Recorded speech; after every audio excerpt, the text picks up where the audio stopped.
দেখেন আমার এই একটা ভাই কাজে বেরিয়েছে, তো কোথায় যাওয়া হচ্ছে এখন? এই যে ভেবিয়া চমাতায় ও, কি করতি? এই সেলাই কাজ করছি। এখন তুমি কারখানায় ওখানে কাজ করো? হ্যাঁ। তো দেখতেই পাচ্ছেন আমাদের গ্রামে কর্মসংস্থা কতই খারাপ, কেননা দূরে দূরে যেতে হয় কাজ কামের এতে।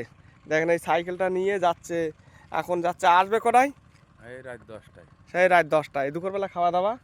খাওয়া দাওয়া বাড়ির থেকে একজন আসে নিয়ে যায়।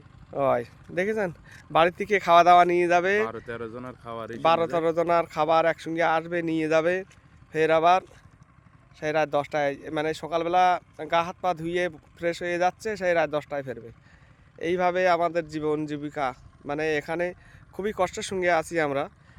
তো খুবই, আমি যেরকম বাইরে ইনকামের সোর্সে বাইরে থাকি, এরকম আমার এই ভাইরাও অন্য অন্য জায়গায় কাজ কারবার করে। যেহেতু ভিডিওটা ভালো লাগলে লাইক কমেন্ট শেয়ার করে দেবেন। ধন্যবাদ।